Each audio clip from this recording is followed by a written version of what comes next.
Makikita din natin yan sa Psalms, di ba? Matuwid ka, lumalakad ka sa Panginoon. Pero hindi mo pinili yung mga kaibigan mo, yung mga taong nakakapag-impluensya sa'yo. For the way of the wicked will lead you astray. Makikita mo, ang pagpapasya mo ay nag-iiba na. Dati, naninindigan ka sa tama. Hindi ka naninigarilyo. Hindi ka nag-vape. Parang meron kang GPS. Kapag ang kasama mo ay mga taong marunong, godly and wise mentor. Where there is no counsel, the people fall. But in the multitude of counselors, there is safety. Sa araw na ito, mga kapatid, I want to talk to you about keys to making wise decisions. And I believe this is in my heart, and I believe that we have the right message. Amen, for all of us. Sa atin, marami sa atin, maaari tayo ay merong pinagpapasyahang mga bagay, pinagdidesisyonan, na nais natin, anong tatahakin natin for this year. Like, meron sa atin, halimbawa, na kagagraduate lang sa school, at papasok sa kolehiyo, at maaaring nag-iisip sa atin iba kung anong course ang kukunin natin, o iba naman magbubukas pa tayo ng business, or ano man ang desisyon na maaari nating pinapasok o pinagdidesisyonan. Yun yung ating tatalakayin. I will give you 7 keys to making wise decisions. But una na, talakayin natin yung kahalagahan ng bakit kailangan nating makapagdesisyon ng tama. Why, or the importance of making the right decisions. Why is it important for you and me to make the right decisions? Bakit mahalaga para sa atin na ang desisyon na ginagawa natin ay tama at hindi mali? Well, it's because decisions determines our destiny. Ang ating desisyon ang nagdedetermine ng ating destinasyon. Amen. So, ika nga ay ating pagpapasya ang maglalagay sa atin o maghahatid sa atin tungo sa ating destinasyon. So, halimbawa na lamang, very random na isip. Halimbawa, kung nasa bahay ka at mag-iisip ka halimbawa na ako ay pupunta ako ng SM. So nag-decide ka at kumilos ka, naglakad ka, sumakay ka ng jeep o anuman, napunta ka ng SM. Pero kung ikaw halimbawa ay nag-decide na, dito lang ako ngayon sa bahay. So nandun ka lang. Amen? Katulad din halimbawa sa ngayon, sa araw na to. Kanina nag-decide ka, maaaring ang iba sa atin ay, church ba ako o hindi? Amen? So yung desisyon na yon ang naglagay sa iyo kung nasaan ka ngayon. Kaya ka nasa upuan mo sa ngayon ay dahil nag-decide ka na pumunta. Tama po ba yon? Decision decides or determines our destiny. Where you are today, saan ka man naroon ngayon, is a byproduct of the decisions you have made yesterday. Whether you like it or not, nasaan ka ngayon, anuman ang kalagayan mo ngayon sa buhay, ay produkto ng mga desisyon na ginawa mo noon. Amen. So mahalaga na tayo ay nagpapasya ng tama. Ano man ang pangyayari sa buhay mo sa ngayon? Imagine, hindi mo man gusto yung pangyayari o sitwasyon sa buhay mo sa ngayon, hindi mo man gusto, yan ay bunga ng kung anong mga pinagpasyahan mo dati. Amen. The choices you make today will shape the path you will walk on tomorrow. So, una na, where you are today, saan ka man ngayon, ay byproduct lamang ng desisyon na ginawa mo noon. So ngayon naman, the good thing is, the choices you will make today, ang mga pagpapasya o desisyon na gagawin mo sa ngayon, ay siya namang huhubog o mag-shape ng lalakaran mo sa darating na panahon. So it's good, right, to make the right decisions now. Para sa akin, merong 3 major decisions sa buhay. Para sa akin, 3 major decisions in life. Number 1, receiving Christ as your personal Lord and Savior. Kasi kung mag-succeed ka man, pero hindi mo tinanggap ang Panginoon sa buhay mo, hindi yan siya tunay na success. Bakit? Bakit siya major na decision sa buhay? Because it will determine where you will spend your eternity. Pinakamalaki siyang desisyon sapagkat itong desisyon mo sa ngayon, whether tanggapin mo ang Panginoong Jesus sa buhay mo bilang Panginoon at tagapagligtas o i-reject siya at sabihin mo, hindi totoo yan. Right? At whether you like it or not, ang bawat isa sa atin, iiwanan natin itong mundong ito. Amen. Mawawala tayo sa mundong ito. At pag iniwanan na natin ang katawang ito, sapagkat tayo ay mga eternal na mga tao or eternal being, dalawa lang, pag namatay tayo halimbawa, dalawa lang ang kapupuntahan mo. Either in the presence of God, sa presensya ng Diyos, na tinanggap mo si Jesus bilang Panginoon at tagapagligtas, kung tinanggap mo si Jesus, doon ka mapupunta sa langit and you will live with Him for all eternity. On the other hand, kapag tinanggap mo o ni-reject mo rather, si Jesus bilang kabayaran ng iyong kasalanan, ay mapupunta ka sa impyerno. You will share the same destiny with the God whom you will serve. Amen. So kung hindi mo tinanggap si Jesus na yung binigay ng Panginoon sa atin sa John 3:16, that for God so loved the world, gayon na lamang ang pag-ibig ng Diyos sa sanlibutan, kaya ibinigay niya ang kanyang bugtong na anak ni si Jesus, na kung ang sino man na sa kanya ay manampalataya ay hindi na mapahamak, kundi magkaroon ng buhay na walang hanggan. So sa makatuwid, kapag tinanggap mo si Jesus, magkakaroon ka ng buhay na walang hanggan sa piling ng Diyos. At kapag hindi mo tinanggap si Jesus, mapapahama ka. Hindi ka magkakaroon ng buhay na walang hanggan sa piling ng Diyos, subalit ikaw ay sa pangwalang hanggang kaparusahan. Ang number 2 na major decision for me is yung pagpapakasal. Kung sino ang pakakasalan mo. Bakit, pastor, siya ay major decision? Kasi ito namang pag-aasawa ay siyang magdi-decide ng the rest of your matured life here on earth. So, pagdidesisyonan din yan. So, kung magpapakasal ka halimbawa sa maling tao, the rest of your life, kakasamahin mo yung taong yan. Pero kapag kayo ay kinasal, wala nang burahan. Iwanan mo man yan, magkahiwalay man kayo, halimbawa, at lalo na kapag nagkaanak, nagmamarka siya sa buhay mo. Ang pangatlo na major decision sa buhay natin is to serve the Lord. Paglingkuran ng Diyos, bakit naman siya major na decision? Pagpapasya din ito. It will determine what eternity will be like for you. Ano naman ang itsura? So sa langit ka nga mapupunta. Pero pinaglingkuran mo ba ang Diyos habang ikaw ay nabubuhay sa mundong ito? Did you serve Him? Amen. And so in serving the Lord, ang Panginoon ay nangako that there will be reward in serving the Lord. Okay, pasukin natin, 7 keys, magbibigay ako ng 7 keys to making wise decisions. Number 1 is seek godly counsel. Maghanap tayo, mag-seek tayo. Kumuha tayo ng mga godly na payo.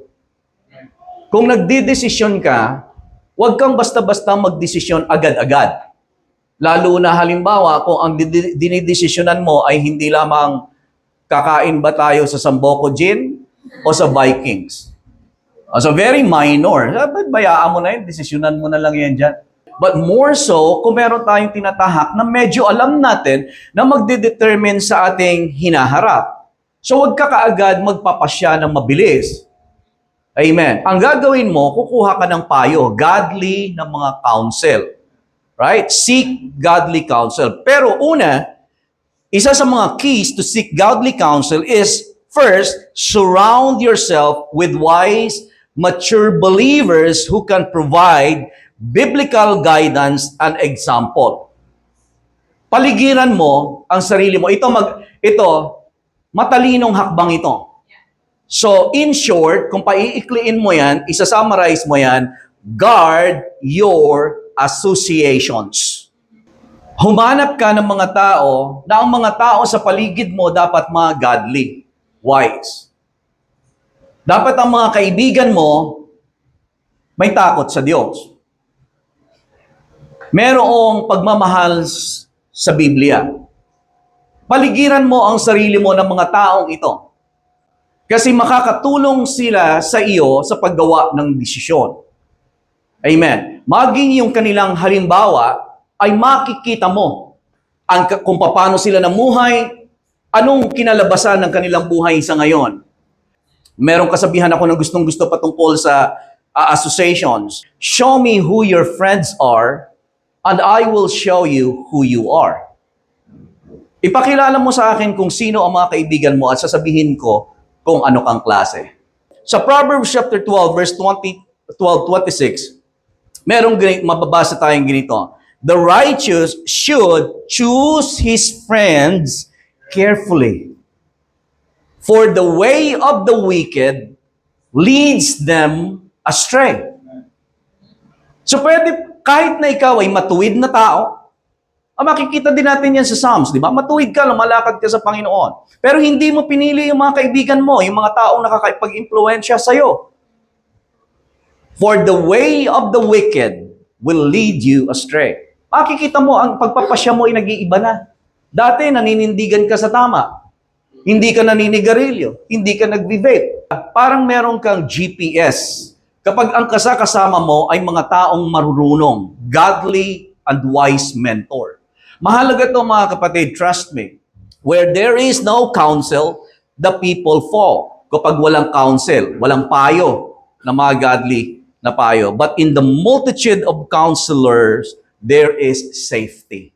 Number 2, submit to God's guidance.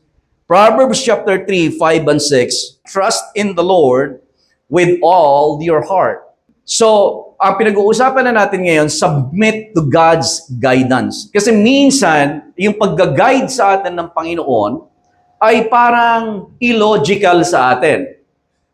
Hindi siya nagre-resonate.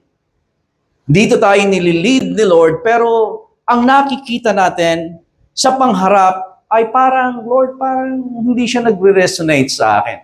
Parang mas maganda gawin ito. Doon pumapasok yung sinasabing trust in the Lord with all your heart. Kahit minsan hindi mo maintindihan. Kasi sumunod, trust in the Lord with all your heart, lean not, o sabi niya sa NLT, do not depend on your own understanding.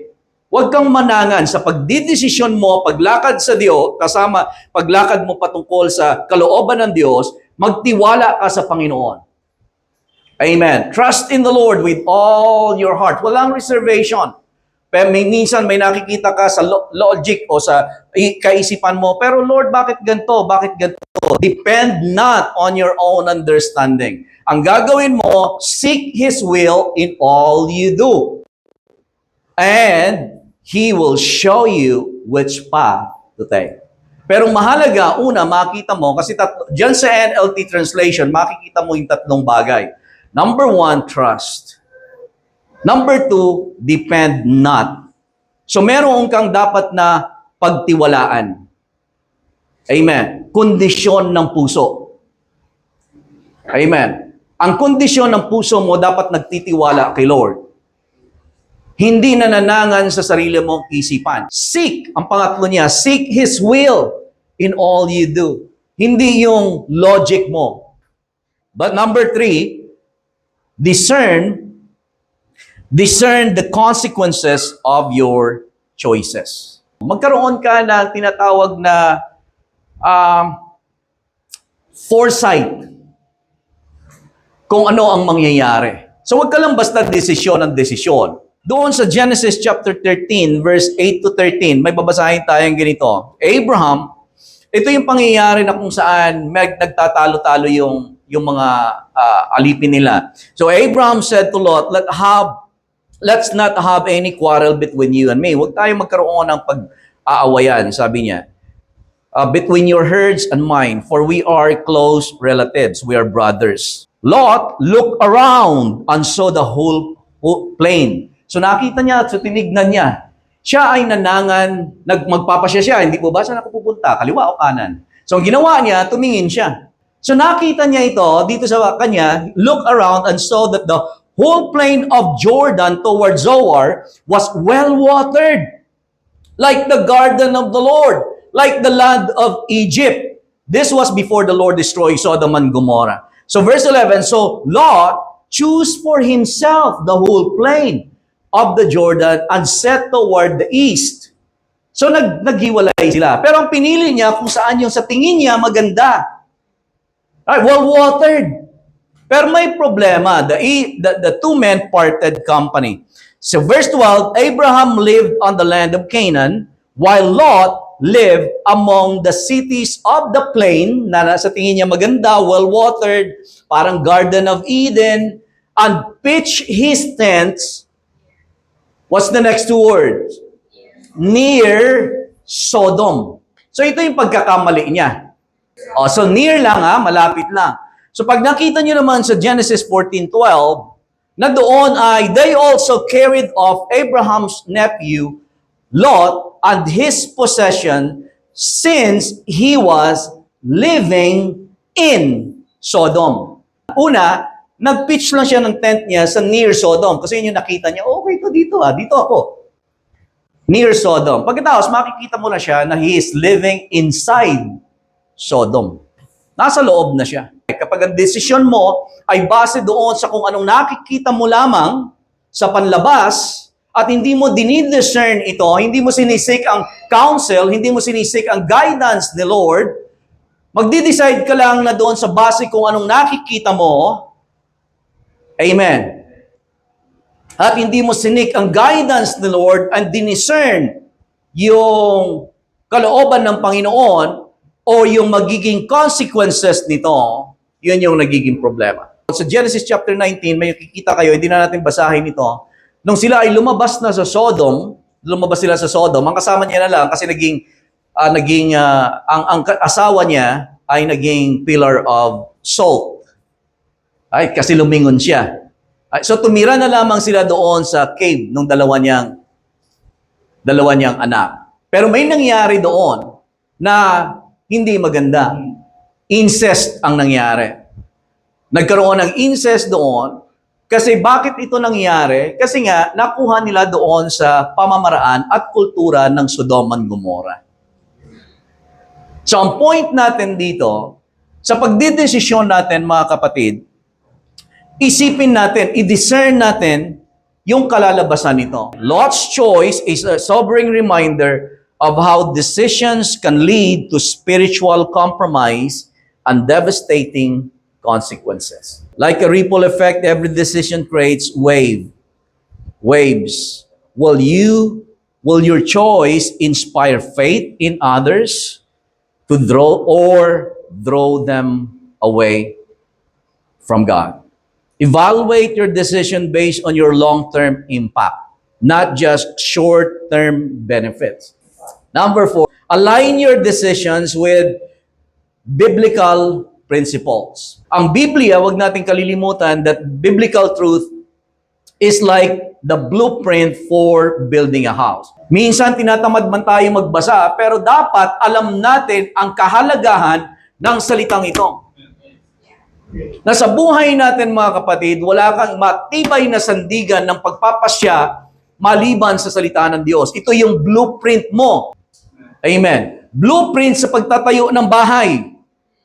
Ang Bible ay blueprint ng buhay natin. Kung paano natin dapat itatayo ang buhay. Alam na ninyo to. Amen. Pero ang problema, hindi natin nasusunod.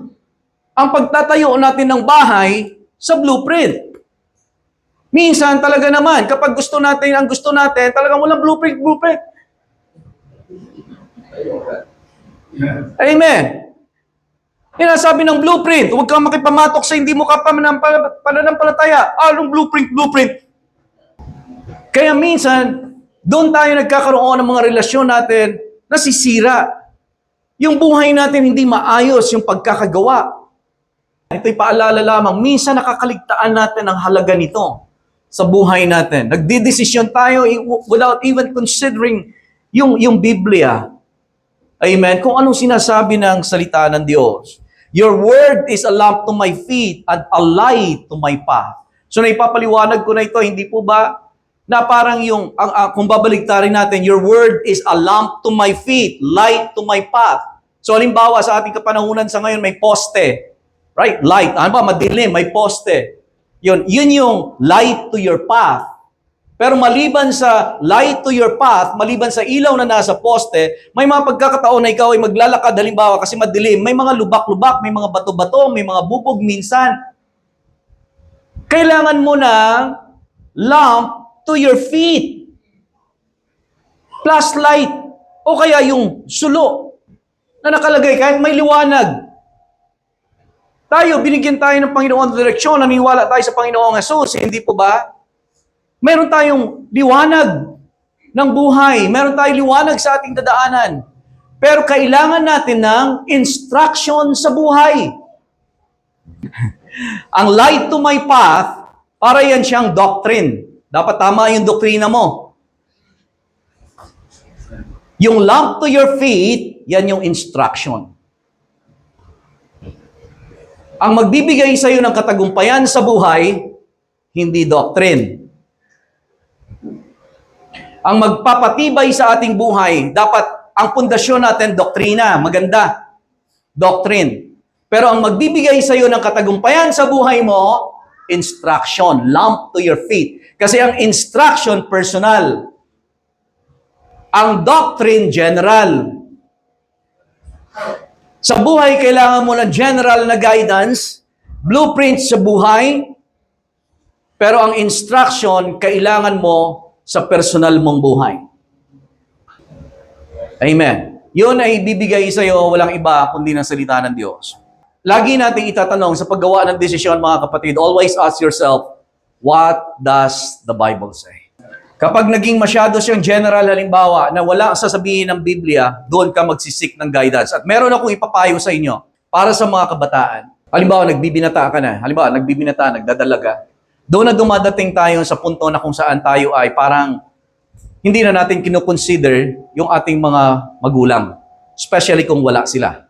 Especially siguro babanggitin ko doon sa area ng relationships. Pag tumatanda na tayo, ng mga maliliit pa tayo, sabihin sa atin ng tatay natin, wag ka ganyan, wag ka pumunta dyan, wag mo isuot yan, okay lang. Wala kang kaano-ano dyan, susunod yan. Pero pag tumanda na yan, lumaki na yan, kasi parang nagpapasya ka na sa sarili mo. Amen. Yung mga sinasabi ng magulang mo sa ngayon, parang hindi na makatuwiran. Gusto kong gawin to eh. Darating kayo sa punto ng inyong buhay na kung saan kayo ang magdedesisyon at hindi ang magulang nyo. Pero lagi ninyong i-consider ang tanong na ganito, ano kaya ang sasabihin ng papa ko dito? Ano kaya ang sasabihin ni mama dito? Although, pwede ko namang gawin to kahit ilihim ko na lang muna sa kanila. Kasi ako naman to. Ay, total, ako naman masusunod. Pero lagi ninyo i-consider, ano kaya ang sasabihin ng magulang ko? Kasi, lagi ninyong pakikinggan, lagi ninyong hahanapin kung ano ang sasabihin ng tinig ng authority sa buhay mo. Yun yung lagi mong papakinggan. Tinig ng authority. Ang boses ng authority sa buhay mo ang mag-iingat sa'yo. Yun yung nakakaligtaan natin, hindi po ba? Kasi anong authority? Ako authority dito. Puso ko to. Ay, yun yung gusto natin gawin, hindi po ba? Pero hindi, pag ginawa natin yun, lumalabas tayo sa proteksyon at disenyo ng Diyos upang protektahan tayo. Ang disenyo ng Panginoon sa mga magulang, naririyan siya for protection. Originally, sa ngayon, sa kapanahunan natin, marami na din mga magulang na wala na rin sa ayos. Pero ang disenyo ng magulang, ng buhay ng magulang, ay maging tinig ng Diyos para sa atin, sa paggabay sa atin, at paingatan tayo sa maling pagdidesisyon. Maaring nasunod mo yung gusto mo. Ay, nagawa ko, nasunod ko yung gusto ko. Pero trust me, darating ka sa panahon ng buhay mo, nasasabihin mo, tama pala si Papa.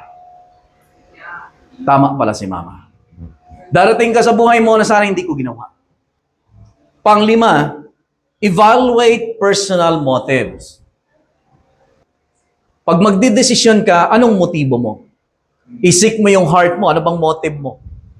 Sa puso mo. Decisions are like mirrors. yung pagdedesisyon ay parang mga salamin yan siya, nagre-reflect ng ating motibo. So, ibig sabihin, ang desisyon mo, ipinapakita kung anong motibo mo. Right? Ang motibo natin, ask yourself if your choices is driven by faith, love, or obedience to God. Tingnan mo doon. Alin ang motibo mo doon? Pananampalataya, pagsunod sa salita ng Diyos, pag-ibig. James chapter 3 verse 17, the wisdom that is from above is first pure. So ito yung karunungan ng Diyos. Puro siya, pure. Ang motive tama, then peaceable. Nagbibigay siya ng kapayapaan. Gentle, willing to yield. Nakahanda din siya na magbigay. Full of mercy and good fruits. Without partiality and without hypocrisy. Ginagawa ba natin ito dahil natatakot na tayo? Ginagawa ba natin ito dahil sa tayo'y galit o selfish ambition or pride? Ginagawa ba natin ito na dapat mapatunayan ko din sa kanila na meron din akong kayang gawin? Amen. Yung motibo natin. Number 6 is ask for wisdom. Sabi ng James chapter 1 verse 5, if any of you lacks wisdom, let him ask of God who gives liberally and without reproach, and it will be given to him. And number 7, lastly, stay spiritually grounded. Very, very important. Stay spiritually grounded. Sa pamamagitan yan, of course, ng salita ng Diyos, maintain a consistent relationship with God through prayer and studying His Word. Going back to the basic, yan siya. Kung tutuusin, napaka-basic niyan. Pero sa kapanahunan natin sa ngayon, I wonder, how much time do you devote in your prayer life? How much time do you devote in studying the Word of God?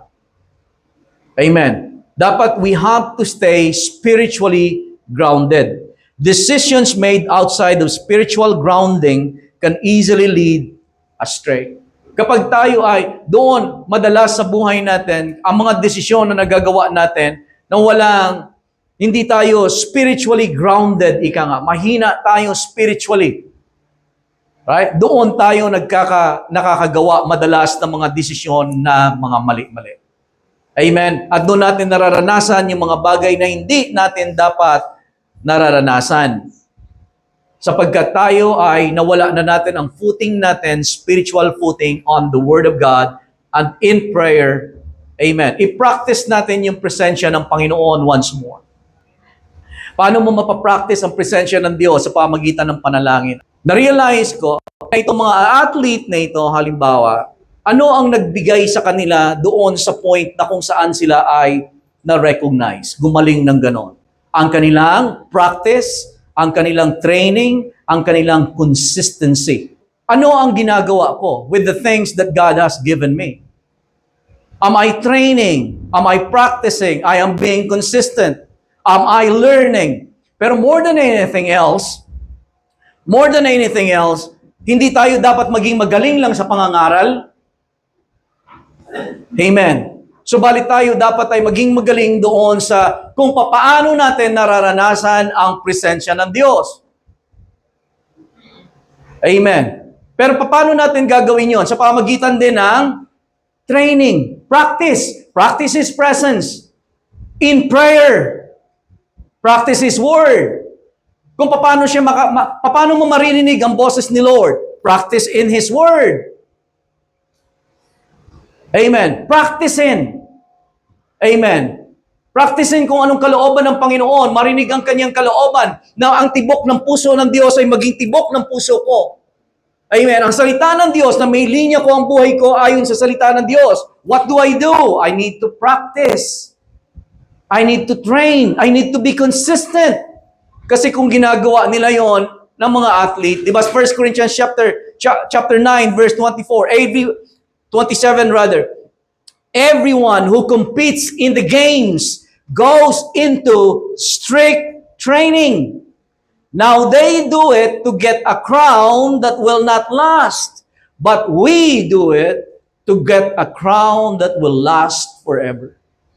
Ang sabi ni Paul, no, I beat my body and I make it my slave so that after I have preached to others, I myself will not be disqualified for the prize.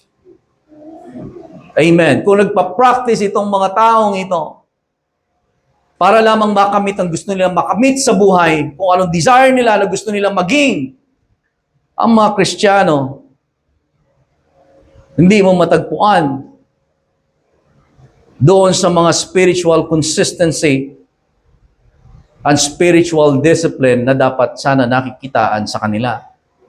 To conclude, every choice we make echoes in eternity. Bawat desisyon natin may kinalaman sa buhay na walang hanggan, whether you believe it or not. Every choice we make echoes in eternity. Each decision, whether big or small, is an opportunity to align our lives with God's purpose. Bawat araw, am I living on your will, Lord? God's purpose, to align ourselves with God's purpose, to deepen our relationship with Him, and to shape the legacy we left or we leave behind. Mag-shape din na to. Ang bawat desisyon, pagpapasya natin, ay nagbibigay sa atin ng opportunity na hubugin kung anong klase ng legacy ang maiiwan natin sa susunod na henerasyon. The world may pull us in different directions. Ang mundong ito, maaari tayong hatakin ito sa kabila-kabilang direksyon, tempting us to lean on human logic, emotions, or convenience. O hatakin ka ng mundo, ititempt ka, tutuksuhin tayo na manangan tayo sa ating sariling karunungan. Logic, emotion, gawin mo ang emosyon mo, at kung saan ka convenient. Huwag mo nang pahirapan ang sarili mo. Sasabihin ng mundong ito, kung saan ka, kung anong gusto mong gawin, kung saan ka masaya, gawin mo. But true wisdom, ang tunay na karunungan, true wisdom is found in walking in His will. Doon nakikita na tunay na ang tao ay isang marunong. Kung siya ay lumalakad ayon sa kalooban ng Diyos, kung sinisik natin, Panginoon, not my will, but your will be done. Diyan mo makikita, yan yung tunay na matalinong tao. Hindi sa katalinuhan ng mundo. Hindi sa paglakad ng naayon sa emosyon, ayon sa convenience, ayon sa kanyang logic, kundi ayon doon sa pagpapasakop sa kalooban ng Diyos sa kanyang buhay.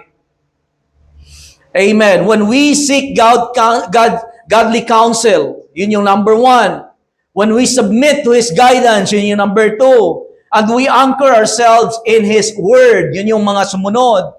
We're not just choosing wisely, we are choosing to walk in faith. Let's remember that wisdom, ang karunungan, is not merely about avoiding mistakes. It's about actively pursuing God's best sa buhay natin. So hindi lamang, para hindi ako magkamali, gagawin ko ito, para hindi ako magkamali. No, it's not about that.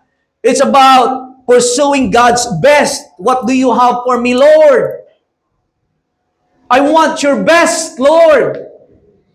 I want to experience you more, Lord. Amen. Kaya natin tinatalakay ito. It's about making decisions that reflect His truth, honor His presence, and lead us closer to Him. Yan yung kailangan ng mundo sa ngayon. At tayo ang magbibigay at magpapakita sa mundo. Amen. Kaya natin tinatalakay, pinag-aaralan ito para hindi lamang tayo para makapag-avoid ng mistake, kundi lumapit tayo sa Diyos, mapalapit tayo sa Kanya, magtimbay ang ating relasyon sa Panginoon. Amen? Amen. Ngayon, just to close today, ask yourself, tanungin natin ang ating sarili, personal na ito. Tanungin natin ang ating sarili, am I choosing the path that leads to deeper faith, lasting fruit, and eternal impact? So ginagawa ba natin ito sa ating pagpapasya, sa buhay natin? Yun ba yung pinipili natin? Pinipili ba natin ang landas na tayo ay lalong tumitibay sa pananampalataya? Amen. At nagkakaroon tayo ng bunga na lasting na fruit. At tayo ba ay nagkakaroon ng eternal na impact sa buhay natin?